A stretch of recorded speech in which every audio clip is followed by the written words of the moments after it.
Ladies and gentlemen, boys and girls, how are my snipers doing today? I hope you guys are doing fantastic. Listen, today we're going to be talking about the one and only Kaspa coin. Look, if you hold Kaspa, you can clearly see that this thing went nuclear in the last day or so. When we take the measuring tool and pretty much take it from the bottom, roughly from here to up here, you can see that at one point it pumped 22%. Now, currently it is up 18%, but that is still very, very solid, right? That is still extremely solid.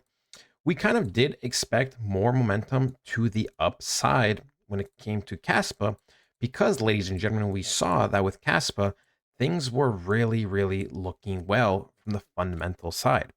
When we take things from the bottom right over here, we can see it was building a very, very nice support. And of course, a very nice resistance up here, which eventually got flipped, right? Because we had a breakthrough.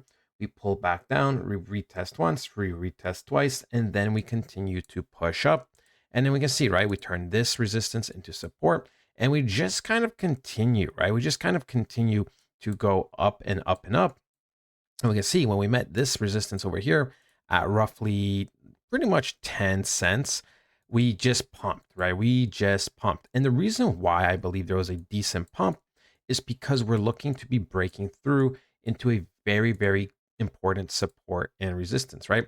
When we take this on the weekly or even look at the monthly, we can see that we have multiple points of resistance and we need to flip this into support, okay?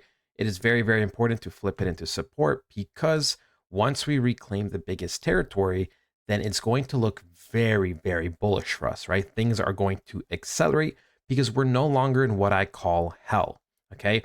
When a coin is under very big structure, right? It's not always the best look, but with Kaspa, I always had faith and confidence in this coin. I always did, because the project itself is very, very, very fundamental and very, very good, right? It's evolving, it scales. It was at 1 block per second. Now it's at 10 blocks per second. Eventually it's going to be 100 blocks mined per second. And then we're going to be at 250, right? So this is a scaling coin. This is an evolving coin. The team is really, really good, talented, and smart. And as long as they obviously are active, they will continue to develop this coin. And this will be a legendary coin in the whole ecosystem. I personally believe Kaspa will be a top 10 coin over the next couple of years. Now, some people call me crazy. Some people say I'm too optimistic, but that is just my personal belief on this coin, just because of what the project itself is, okay? And, I do believe there's going to be more and more crypto adoption over the next many, many years. And I do believe technology like Kaspa's will be valued. Okay, I really, really do believe so.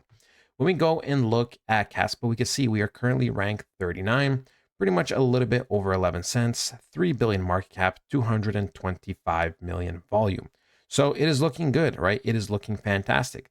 Once again, when we look here, we can see that we are not really listed on any big exchange.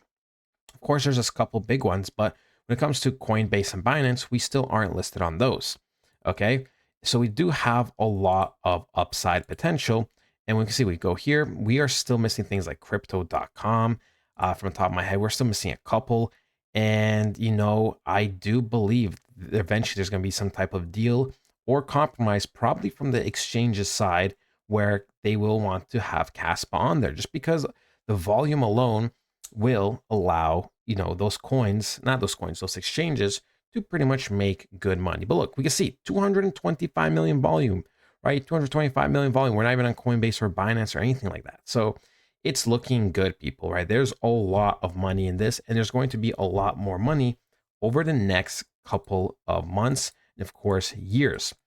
Look, the main thing we're looking for the month of July is to really close kind of where we're at, right? I would say even just, 10.9 cents, 11 cents is the most ideal, right? If we close anywhere there or above, of course, that would be very, very ideal, because then we would be pretty much closing either in or above this huge resistance, turning it into support. When we go and look at the 3-month candle, ladies and gentlemen, we can see that we are reclaiming a lot of territory and it is looking very, very healthy. Okay. We can see, right, for those trend line users that boom, we have pretty much broken the trend.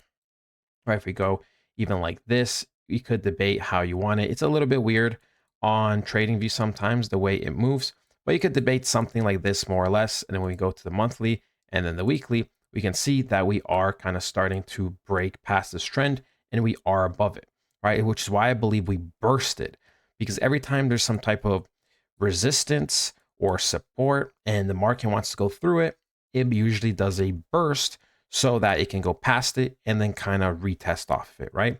I think that makes the most sense. But look, ladies and gentlemen, I'm super optimistic. Once we do reclaim this 11 cent area, then practically the next relevant, like real relevant zone is going to be the 19 to 20 cent mark, okay? It is coming back to the all-time highs, as I do believe that we are ultimately going to be looking to be expanding, okay? If we take it from the top to even the last relevant bottoms, right?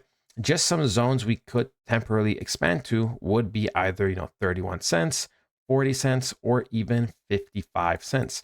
Now remember, this is just a Fibonacci tool. This doesn't count market cap or anything, because look, went purely based off market cap and we did a 10x, that would be $1.11 more or less for 30 billion, okay? So clearly much higher than these zones. But like I said, that these could be temporary legs where we go up, right? We go somewhere up to, 3.2, have a little sell off, and then have the big, big, big pump, right? I'm going to show you guys something of how big Kaspa is going to pump when the time comes.